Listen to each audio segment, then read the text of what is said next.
Okay, now it's time to start the process with baking the mesh maps. And we are going to use the model that we create for the baking process, the explode one. And the template is ASM. The normal map is DirectX, and the UDIMs, it should be turned on. Okay, so you just press OK. And that's it. So let's go to the bake menu. Okay, and in the common setting, let's change the output size to 4K. Okay, and anti-aliasing to 64x. Okay, we don't have any high poly from other software, so we are going to use low poly mesh as high poly mesh option here. And let's turn on the bent normal. And when we want to bake the mesh maps, it's very important to understand what each mesh map does. Okay? The normal and the workspace normal is the way that we are going to transfer from a high poly model to the low poly. Okay? So it's a way to fake details.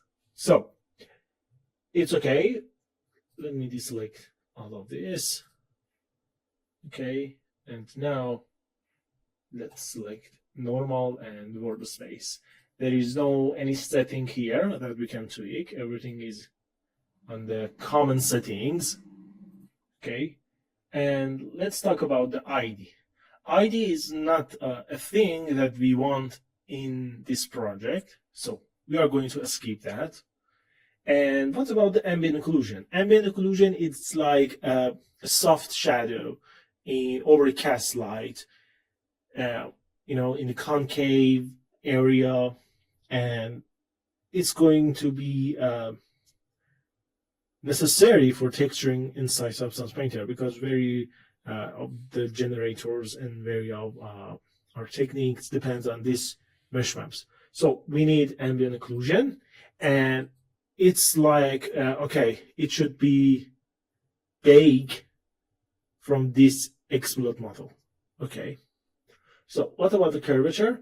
Yeah, I think we can call it the edge detect mesh maps because it's going to reveal all the edges and transfer all the data related to the edges from 3D mesh to the 2D view, okay, on the texture.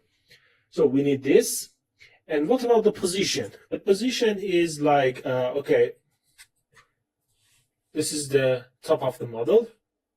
Okay, this is the front side. This is the, for example, right side. Okay, and in this UV island, if you want to add something, it's top of the model. Okay, it's top part. It's not like, okay, it's down, it's middle, or something like that. So position is very important mesh maps, and we need to bake the assembly model and transfer the data from the assembly one, which we are going to render.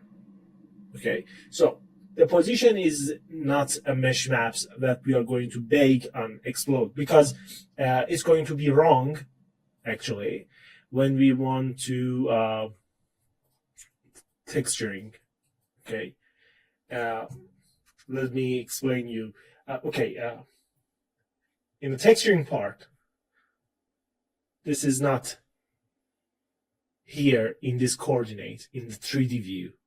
Okay, it's be like here.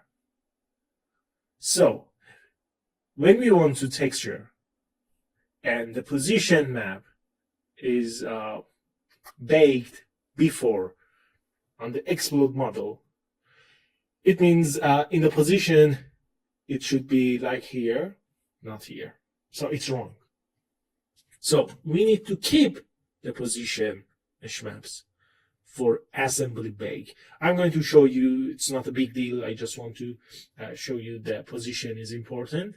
And if we bake position map here, in this mode, it's not correct. Okay, so we need to leave position and let's go check thickness. Thickness is going to bake and transfer data from model to texture related to the space between each face.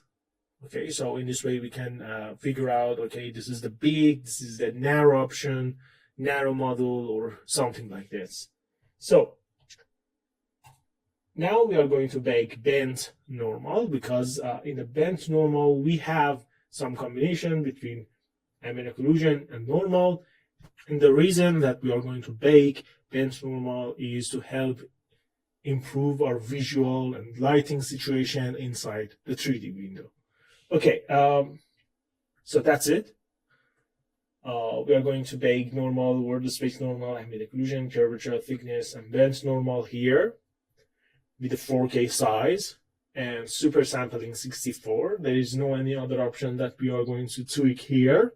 Okay, and I want to have the same setting for each texture set. So let's go here. Oh, no, here.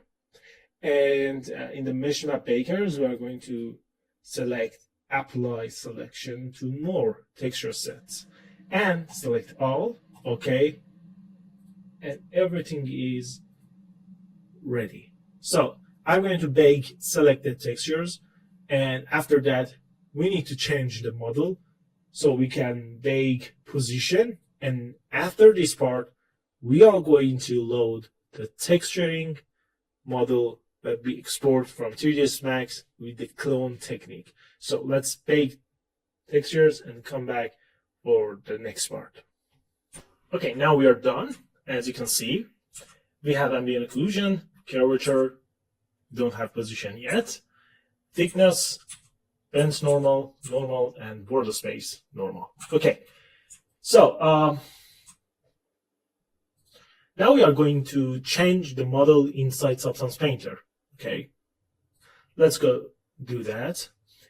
We can do it in Edit, Project Configuration, and in here we can select different model, or simply we can click and drag, okay, and press OK.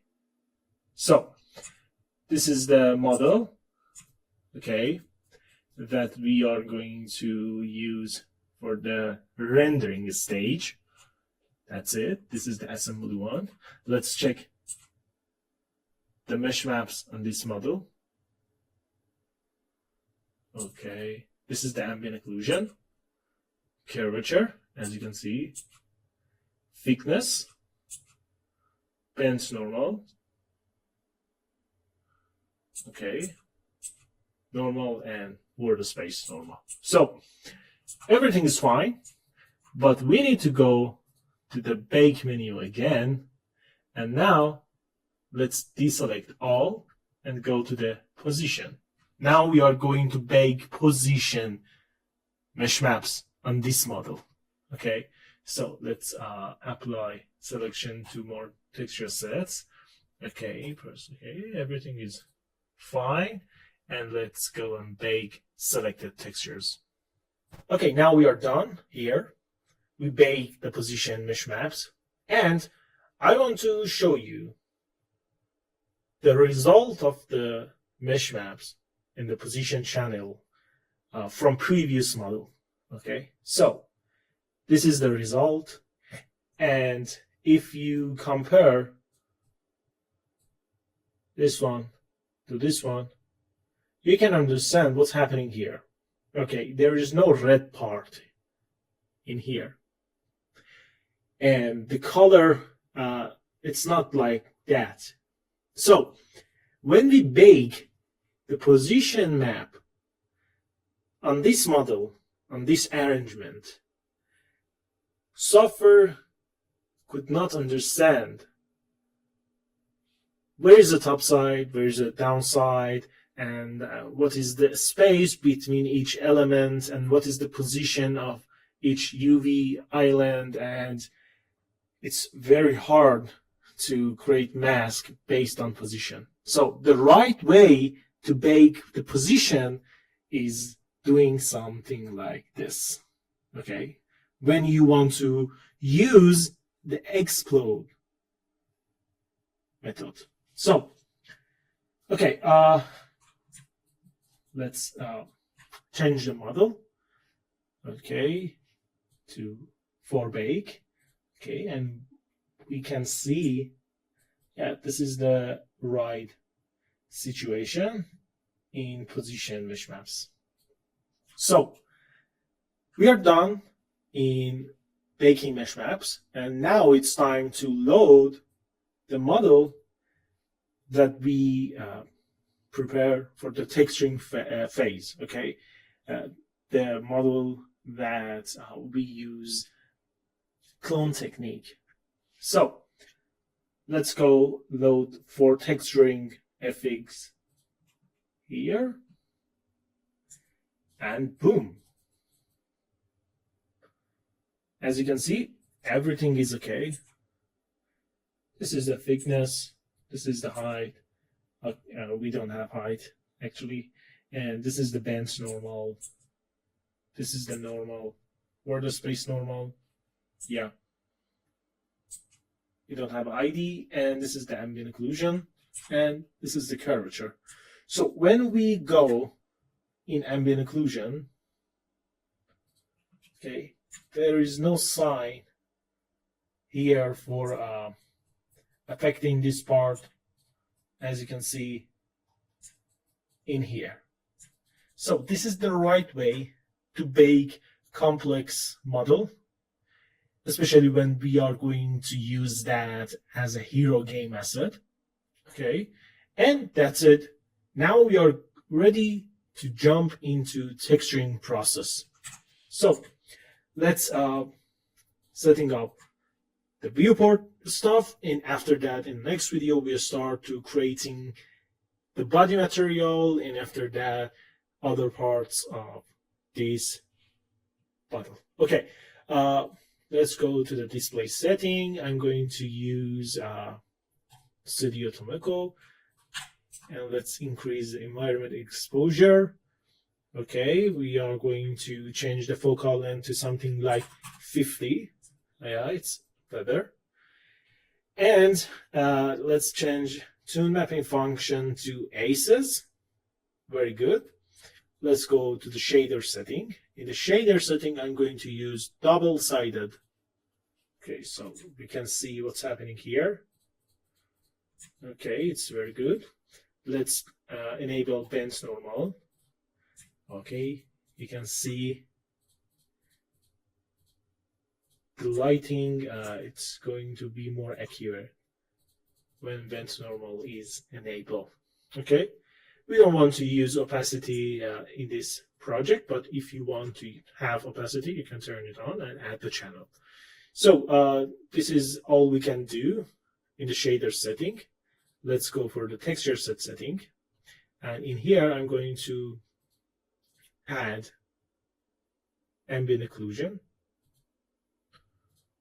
Okay, and yeah, that's it. We don't want anything here, just ambient occlusion. Okay, so this is for body. Let's go for the leg and fans. Let's add ambient occlusion here. Okay, and let's add ambient occlusion here too. So everything is ready. We can go for the texturing part, and it's so easy, as you can see. When we want to paint something here, okay, let's go to the body, create a fill layer. Okay, and let's create a paint layer, make it red. Okay, painting detail here, it's like, you know, we don't have control. We can see the right light reaction in here because there is no info for that. But when we use the clone technique, as you can see, yeah, we have it. Okay, we have the lighting, we have the control, and if I want to, for example, pay more attention here, I can use this model. We could have a flip one, upside down version of this here, but it's enough. We can play with that, and yeah, you're ready to go. So in the next video, we'll start the process of creating material for the body part.